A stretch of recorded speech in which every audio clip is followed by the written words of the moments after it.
It's the Lenny and Lisa Israel Show, where we have an insightful mix of conversations about what's new and relevant in the worlds of entertainment, business, music, relationships, religion, and more. Hey, let's talk about it.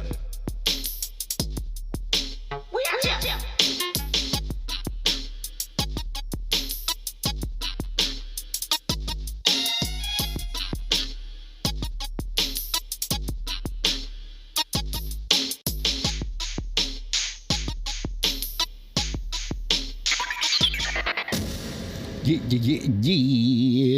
What up? Welcome to the Lisa and Lenny Israel Show.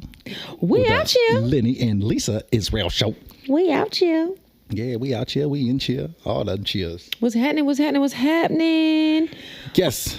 On our last episode of our healthy eating series, we talked about fish, baby. So I hope y'all see and understand how fish, a food that most people equate to healthy eating, can still be bad for you.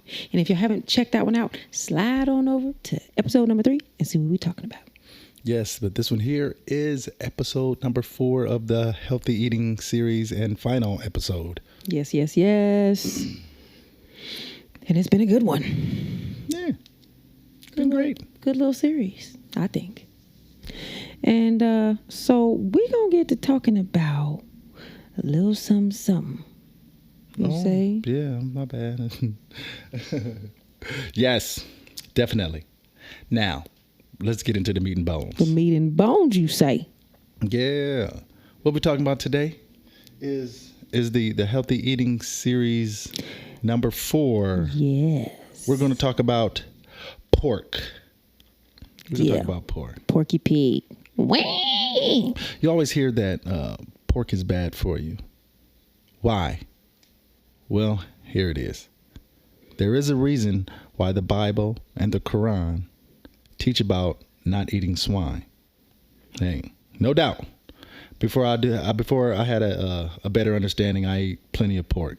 You know, I was also an aspiring chef, so I could cook very well. You know, I even created a pork dish called the triple bypass. You know, so I knew that it was unhealthy, but you know, I just didn't know the details of it, of why pork was unhealthy. You know, you heard of, you know, some things, but not in depth. We're gonna break it down. Right. And I'm not condoning it, but I'm about to put something out there. Just pure honesty. It is what it is. It's fact. There's really no other animal that has as many tasty parts as the pig. I'm just saying. Like I said, I'm not condoning it. I believe it. I think you're correct on that one. I really do. I'm just saying. I really do. Yeah. I think we have a clip or something about. Yeah. Run it. Run the clip. All right, y'all. I'm at the grocery store right now, and I've never in my life been in a grocery store and seen this much pork bacon for sale. They have their own case of just bacon. Okay, yeah, that's turkey bacon. That's turkey bacon. All the rest of that is pork. Except for this little bacon right here that we came specifically for. It's beef, but I'm not done yet because there's an entire additional case of more bacon, pork bacon. There's a pork shortage.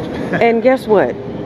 Here's the rest of it over here with the pre-cooked stuff. Yeah, and they say it's a pork shortage. What about all those pigs that died in all of the floods and all that? Where'd that pork go? I'm just saying. Watch what you eating. We out. And so since it's one of the most coveted animals for parties, grilling, and barbecues, everybody eats it in some form or another.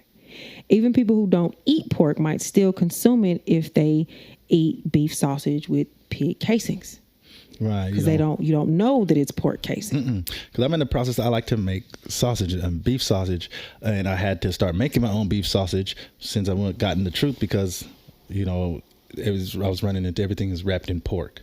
You know, so You have to be very careful of when if you're eating sausage and you don't eat pork or sausage or hot dogs and whatnot. Not that either of them are healthy, but if you do, and you follow the laws of any sort, any holy or biblical laws, you have to be careful of the natural casings, the collagen casings, because they could all be made from pork. I had just recently ordered some sheep casings, and when they arrived, they were pork casings. Straight pork, biggest day on the package. Yeah. So it's just wild. So you got to be careful. Yeah, and it's the most sacrificed animal across the world for barbecues, grilling, family get-togethers, and all that stuff. You have millions of people burning the animal named and listed as an abomination to the Most High, sending its detested aroma and smoke to the heavens. The country that swears on the Bible teaches its citizens to eat the other white meat. America is a giant contradiction, or is it? That ad, the other white meat ad, was a very successful but misleading ad, I might say, because the USDA actually classifies pork as a red meat. Pork is considered a red meat, and it is high levels of saturated fat and all of the other animal proteins and compounds that are deleterious to health. Pork is not a white meat, and even if it were white meat, it also has been demonstrated to be deleterious to health. And I just wanted to use the word deleterious. I love it. That's a fancy word. Yes, I like that. Word of the day, deleterious. I'm not going to tell you what it means. Go look it up. Despite the fact that pork can be a source of nutrients such as pork protein and iron, it's associated with a number of health problems. In 2015, the International Agency for Research on Cancer concluded that red meat is probably carcinogenic to humans. Several types of cancer have been linked to pork. For instance, a 2011 analysis found that for each additional 100 grams of red meat, either pork or beef, per day, the risk of colorectal cancer increases by 17%. Correlations were also observed for pancreatic and prostate cancer, although the associations were not as strong, but still, strong or not, is still associated with it. Yeah, we were raised to think that pork was not red meat to increase the sales of pork. It causes the same colon cancer that men were getting in the 80s. Brothers, that's why cleansing your body is so important. Everybody, a high intake of red and processed meat is associated with a significant increased risk of colorectal. Did I say that right? Yes, you did. Yeah, colorectal, colon, and rectal cancers. Eating your meat rare is increasing your chances even more because the meat is giving off more of its negative benefits. Bloody and rare. Yeah, don't listen to these cooking shows that are telling you to, they're just cooking the meat 2 minutes on this side, 2 minutes on this side. No, cook it all the way through. Make sure it's done all the way through. Yep. And maybe you're one of those people that say, I don't eat that much pork. Even moderate intake of pork can increase your cancer risk. A 2016 literature review found that for those, 100 grams or more per day of red meat, the risk of breast cancer increases by 11%, 17% of an increase for colorectal cancer, and a 19% increase for prostate cancer. Red meat products, especially those that have been processed, have a wide variety of carcinogenic molecules known to increase the risk of colorectal cancer. So we're talking about these processed foods, processed foods. Pay attention, y'all. Yeah, outside of the cancer risks, the pig, swine, pork, it's just a filthy animal. You've all heard that. Not only outside, but inside. Now, did you know that pigs carry a variety of parasites in their bodies and their meat? Some of these parasites are difficult to kill even when cooking. This is the reason why there are so many warnings out there about eating undercooked pork.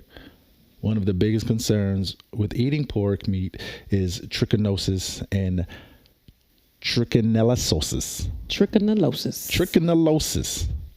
This is an infection that humans get from eating undercooked and uncooked pork that contains the larvae of the trichinella worm. Yeah. This worm parasite is very commonly found in pork. When the worm, most often living in cysts in the stomach, oh, this is getting bad already, open through stomach acids, its larvae are released into the body of the pig. Ugh. These new worms make their homes in the muscles of the pig. Next stop, the unknowing human body that consumes this infected meat flesh. Ugh. Trichinosis. In the initial symptoms of trichinosis are abdominal discomfort, nausea, diarrhea, vomiting, fatigue, and fever. And not only that, in some countries and religion, pork is a banned meat, but irrespective of its religious facts, scientifically, it's also proved that pork is a scavenger or an animal which is not much meant for eating.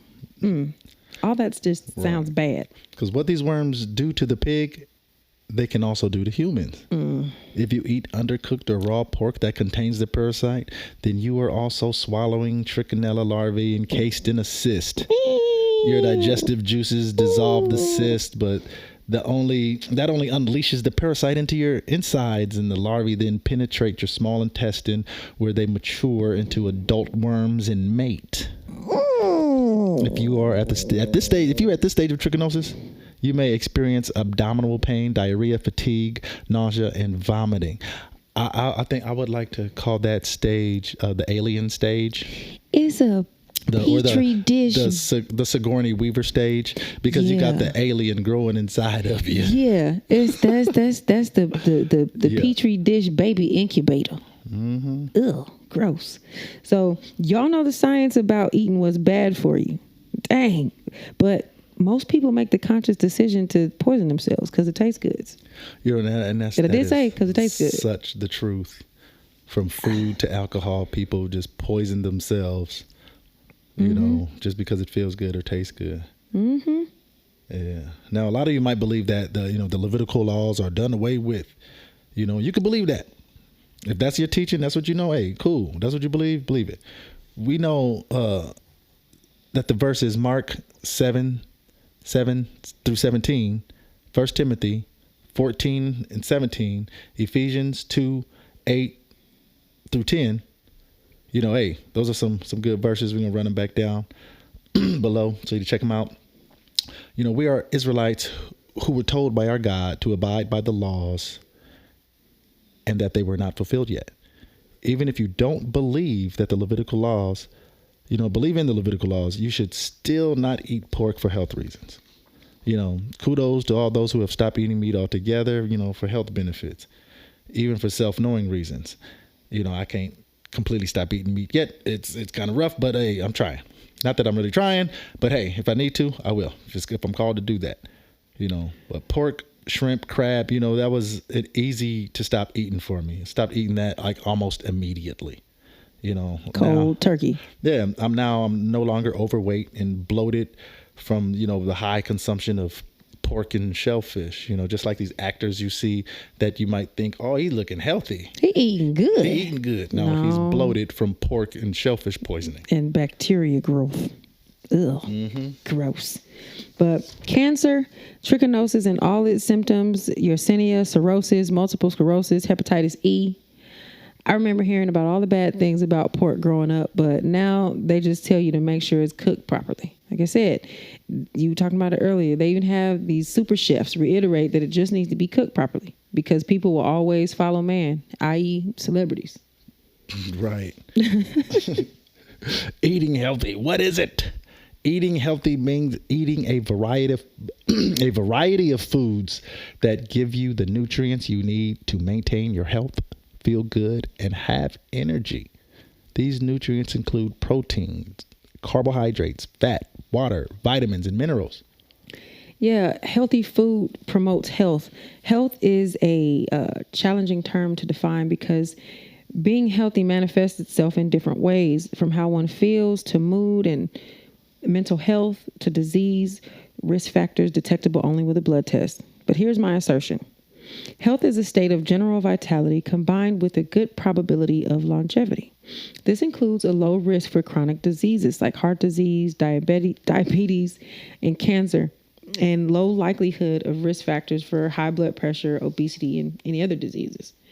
Healthy food should increase our vitality and longevity and decrease our chance of chronic diseases. Foods that do the converse are necessarily unhealthy. Right. If a person is raised eating the proper foods, they are less susceptible to food-caused illnesses. As a person raised eating improper foods. Right. To promote health, food has to deliver nutrients. We need to avoid or minimize those we don't, either because they are bad for us or we get too much, like sodium or trans fat. Nutrient needs, however, vary with circumstance. In the U.S., we generally get too many calories and, plenty of protein, but fall short on many nutrients we'd get if we ate enough vegetables and fruits. Right. And fruits and vegetables, let's talk electric foods, because we eat a lot of fruits and vegetables every day. Fruits and All the vegetables time. every day, every meal. And healthy is holistic, a lifestyle not to be something arduous. It's not a diet where you got to struggle and remember to do it. Yeah, it's like a chore. Good vegetables, bad vegetables. What's the difference? Electric foods are used to curb or prevent disease and overall improve your health. Good food to keep you in a good mood. Electric foods are foods that have not been severely altered or created by man. These are not genetically modified. No GMOs. Our bodies are actually, designed to recognize food as it occurs in nature. When we introduce foods that we do that do not actually occur in nature, the body has to work harder to process the elements that it's not meant to have. Right. Yeah, Because all of those things matter. It's all relative. And we're all about living an alkaline lifestyle. As we have removed toxins and poisons from our homes, our plates, and lives so that our bodies can function at the most optimal levels. Electric foods are rich in minerals and other nutrients that help your body heal and prevent disease. And man, I can attest to that with this broken situation over here with my little wrist cuff. I definitely attest a lot of it to the things that we eat and put into our bodies with me healing as well as I did. With no surgery. All praise to the Most High. But diseases cannot exist in an alkaline environment and begin to occur when your body becomes too acidic. Eating electric foods helps to keep your body as a more alkaline environment than an acidic one. So all around, you are healthier with that state of your body. Exactly. Close to homeostasis, which is the natural state of your body. Yeah. For your body to heal itself, you must eat clean food. Avoid seedless GMO fruits and vegetables. It's all the knowledge that, Dr. Sebi was teaching. We went through, we went with his teachings, and derived them to fit our lives, an alcohol. No, not an alcohol diet. No, alkaline. An alkaline and an oxygenated environment is the way for our bodies to efficiently heal themselves. Disease cannot live in an alkaline system. Everyone has cancerous cells in their body. It is just natural for our immune systems to ward them off and not allow them to grow. That's where electric foods come into play. They are the way to healthy, disease-free lifestyle. They are the way. When you feed the body the fuel it needs to fight disease and prevent disease, you create an internal environment that does not harbor illness. Right. And then you don't have to take all of these false nutrients and things that you shouldn't be putting into your body, these so-called supplements. Right, yeah. And many of the so-called health foods these days, such as carrots, broccoli, and wheatgrass, do not qualify as electric foods. Hear me again.